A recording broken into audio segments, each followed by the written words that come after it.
they had very restrictive visas from India until 1965. Given that they're more recently arrived, it's surprising that they're doing better than other immigrant groups. A lot of Indian Americans here either come because of employment-based visas, or even if they're coming on family visas, they have a decent amount of education. Indian Americans are more likely to vote, but they're also more likely to run for office. It's a pretty remarkable climb for Indian Americans over the last 2 decades.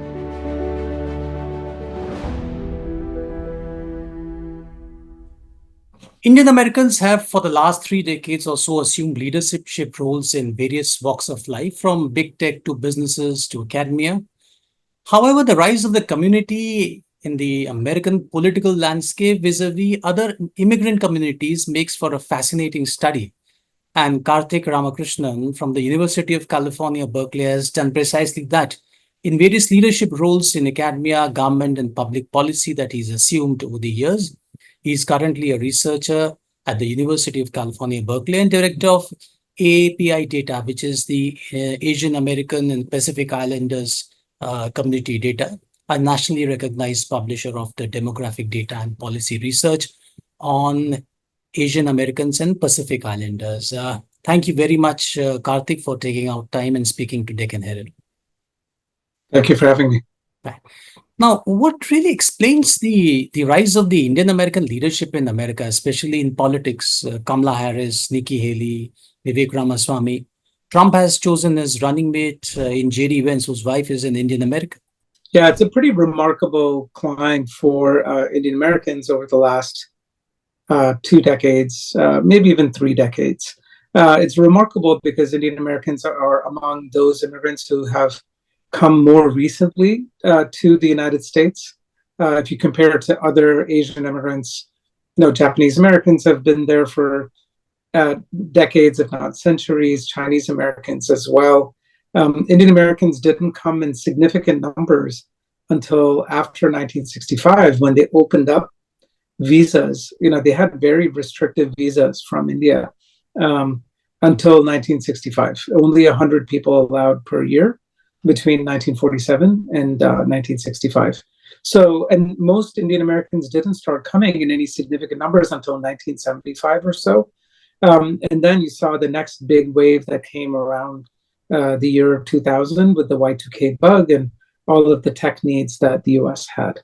So given that they're more recently arrived, it's surprising that they're doing better than other immigrant groups. And there are a few reasons for that. This actually goes back to my research from over 20 years ago. My research showed that people who come from democratic countries are more likely to participate than people who come from communist countries or countries that have repressive regimes. On top of that, having English as a medium of learning and also in the workplace gives Indian Americans a pretty significant boost over other immigrant populations for whom English is not the first language, and it takes a long time for them to get familiar, not only with the language, but with the political system here. And then finally, for Indian Americans, it's the resources that many of them bring. Of course, there are Indian Americans who are not wealthy, who are working class, but a lot of Indian Americans here either come because of employment-based visas, or even if they're coming on family visas, they have a decent amount of education in India itself. So all of these factors play a role in shaping the not only the fact that Indian Americans are more likely to vote, but they're also more likely to run for office. Yeah, but interestingly, in democracy, numbers matter. But compared to, say, the Latinos or Latin Americans, immigrants, the Asian Americans are still, I think, significantly less. So Yes. Does that also play a role, and how does that explain or, fix into this entire narrative? Well, there are two different things, right? If you talk about the power of the Asian American vote, nationally, it is not as big as the Latino vote. It's about half the size of the Latino vote. But in particular states, the Asian American vote can make a significant difference. So in states like Georgia, right, you have a sizable and fast-growing Asian American population.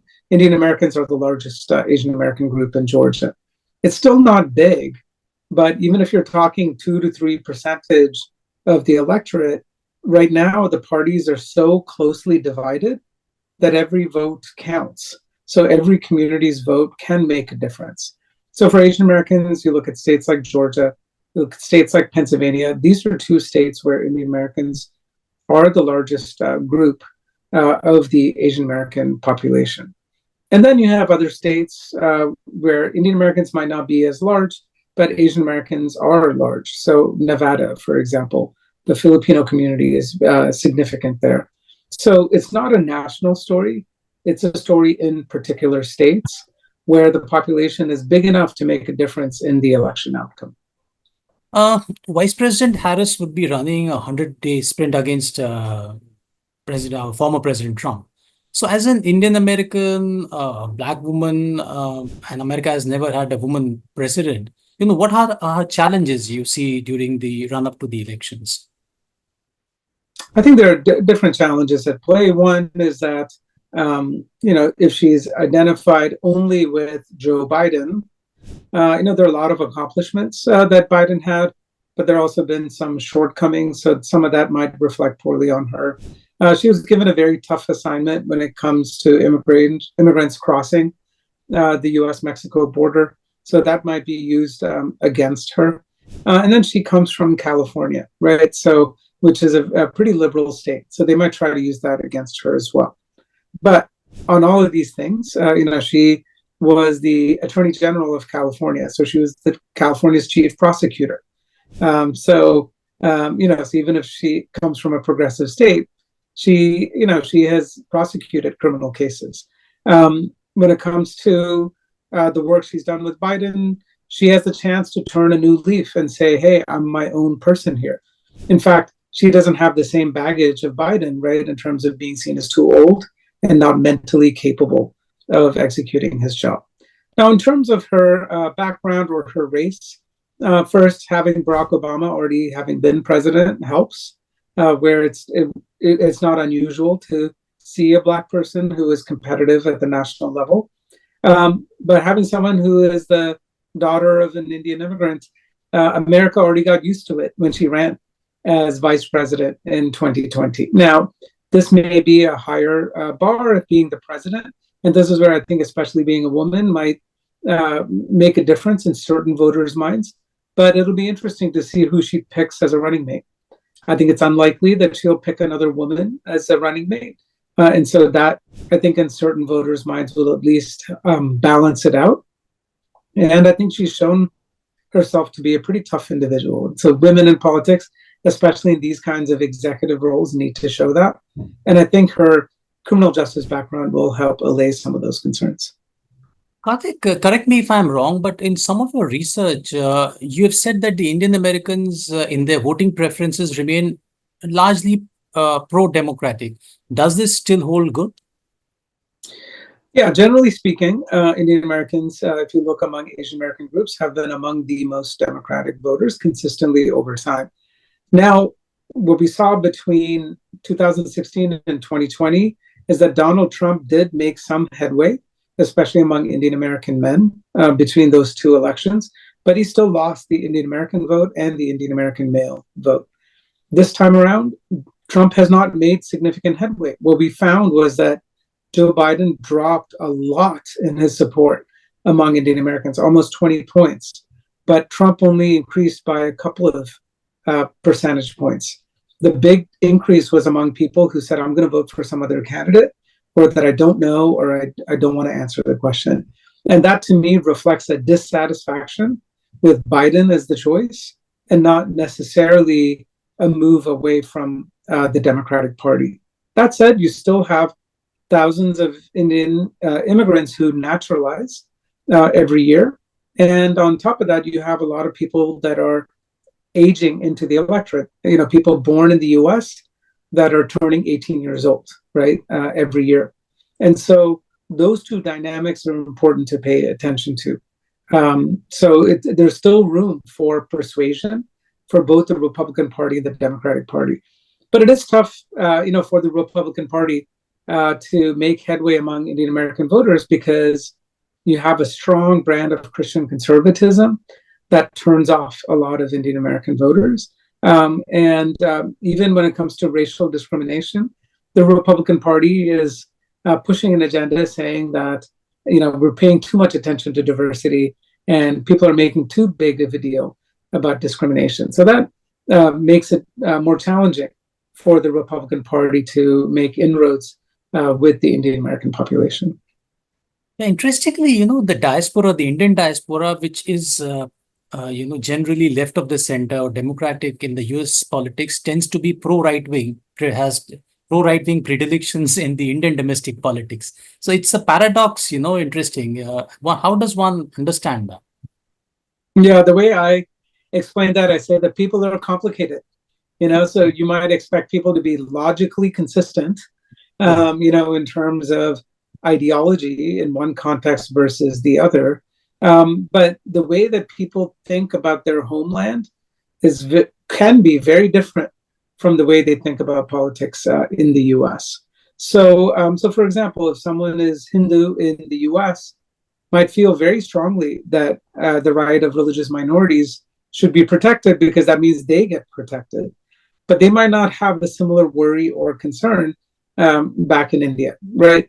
My understanding that a lot of support for the BJP and Modi among Indian Americans here is someone who vows to clean up the corruption and also clean the streets, right? And so that is very appealing to someone who is in the West, who where they live in neighborhoods that are safe and clean, and so they might say, "Hey, let's have someone who can do the same for India." So those are some of the ways that I have tried to make sense of what seems like a logical contradiction between how people want politics to run here as opposed to in India. Research also says that of the every 7 Indian American immigrants, I think 1 is unregistered.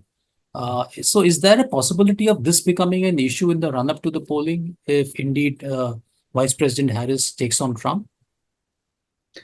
So when it comes to Indian American registration and voter turnout, Indian Americans are high among Asian American groups, but it could be higher. You would expect it to be even higher given their high levels of education.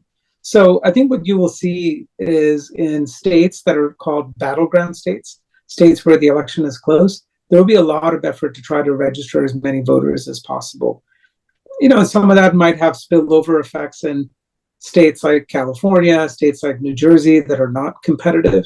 But in those states that I talked about, states like Georgia, states like Pennsylvania, states like Michigan, you will see concerted efforts not only to get registered voters out to the polls, but also to register people to vote.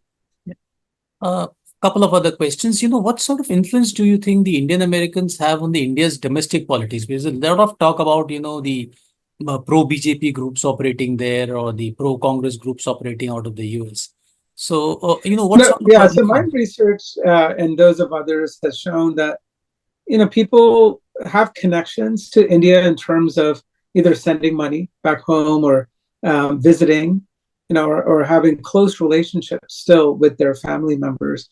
But when it comes to being informed about politics and actively engaging in politics, it's pretty low. And especially if you're talking about people who have naturalized and become Indian citizens, they give up their Indian citizenship, right? And so that's a phenomenon it's rare to find people who are very active in American politics and also active in Indian politics. The proportion of people active in Indian politics are quite low. Now, that said, if a politician comes and has a kind of celebrity status, the way Modi has, people will show up to those events because they have pride in being Indian. And someone like Modi, is at least, if not pushing India in a direction, portraying India in a direction that tries to instill people with a sense of nationalism and pride. So, yes, overall, Indian politics is not something that is, forget even a number one issue.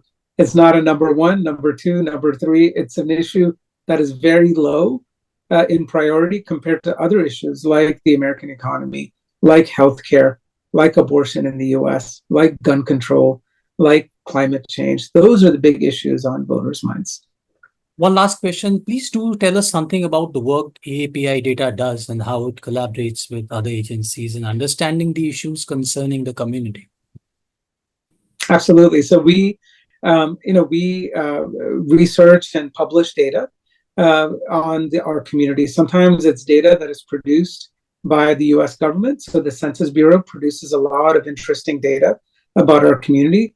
And so we analyze that data and make it more easily accessible to people. So you can go to our Community Data Explorer, explore.apidata.com. And if you're interested in the Indian community in Montana, you can find out characteristics about the Indian community in Montana by using that tool.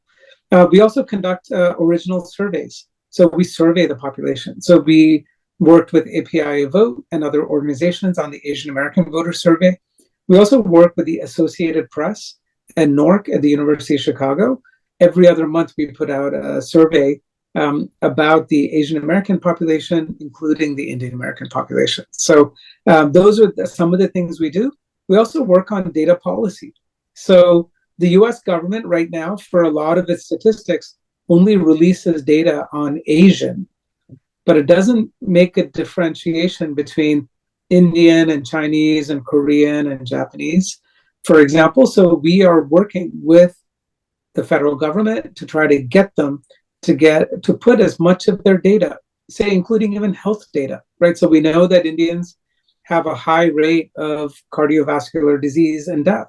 So we are pushing the US government so that federal data records, but also county hospital records, don't just include a checkbox for Asian, but include a checkbox for categories like Indian and Chinese, so that we can understand different diseases and health risks as they affect different communities.